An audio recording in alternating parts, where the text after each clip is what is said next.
Somebody's going to want to bring up 1 Corinthians chapter 14, verse 33-34, and 1 Timothy 2:12. They want to bring that up and say it's a lie. Women are not equal with men in Christianity. So let us quickly address that so that we can move forward to another point.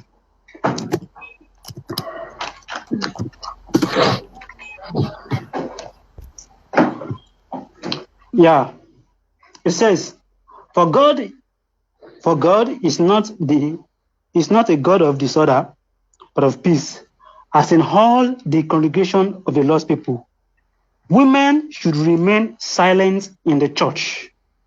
They are not allowed to speak and must be in submission, as the law says. If they want to inquire about something, they should ask their own husband at home, for it is disgraceful for a woman to speak in the church. 1 Timothy 2:12 also reemphasizes the same thing. Let us see it. I do not permit a woman to teach or to assume authority over a man. She must be quiet, for Adam was formed first, then Eve, and Adam was not the one deceived. It was the woman who was deceived and became a sinner. Now, I'm going to address this collectively, because what Paul was saying to Timothy here, he had already told the Corinthians. And we all know that the book of Corinthians came before Timothy. And there's a statement that Paul mentioned in the book in 1 Corinthians chapter 14, where he said, in all churches. In this verse that would you use, they use all congregation. So Paul is just emphasizing what he was saying in 1 Corinthians to Timothy here, that it is the same thing. So we are going to address them the same thing. Now, if you look at this verse on face value, ordinarily you will say, wow, young Christian apologetics, young Christian thoughts, and Ready to Reason and Christian apologetic networks, they are saying trash. This does not really mean that women are equal to men. They are to remain silent.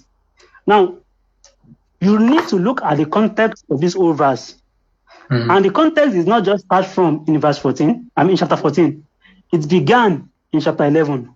And also, you need to understand what Paul was actually addressing in the church of Corinth. You must understand that the church of Corinth had a lot of problems. They are a spiritual church, no doubt about that. They possess so many spiritual gifts. That's all right. But Paul was actually addressing some things that were actually wrong with the church, and was actually putting them in order on a lot of things. Now, in here, it says that Paul says that women are to keep quiet in the church. But guess what? In 1 Corinthians chapter 11, verse 5, you will see there that Paul was saying that women can prophesy. Yeah. But in 11 chapter 13 also, Paul was also telling that women can also pray. But what was Paul doing in that context? He was actually giving them a model, a pattern, an example to follow if they must prophesy and if they must pray.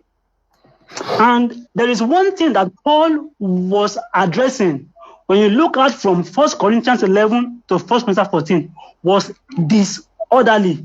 Would you give me verse 40 of that 1 Corinthians chapter 14? 1 Corinthians 14, verse 40. Okay.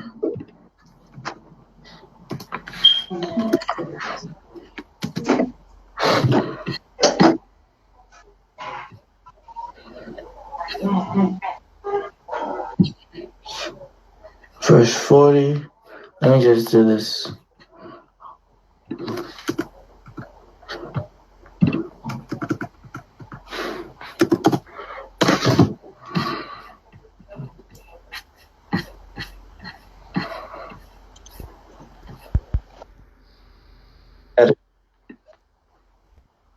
Now look at what Paul said. He said, but everything should be done in a fitting and orderly way. Yeah. Meaning that what Paul was addressing was in the order of which the women were speaking in the church. And in what order were they speaking? Now, let us take one step at a time. When in that 1 Corinthians chapter 14, verse 26 to 40 alone, there are 3 places where Paul uses the word silence. 3 places. Number 1, he used the word silence in 1 Corinthians 14, 27 to 28. He also uses it in verse 30 and also uses it in verse 34. In all of this context, Paul was talking about orderliness. You can bring it up for them. Let them see. In all of this context, Paul was speaking about orderliness. Meaning that, if you speak in tongues and there is nobody to interpret, hey, brother, keep short. Yeah. So that it will be order in the church. Do you get it? Do you get the point? So he was talking in respect to orderliness. That's number 1. Number 2, when Paul now told the women to be quiet in the church, that they should go home and ask their husband, was that when you read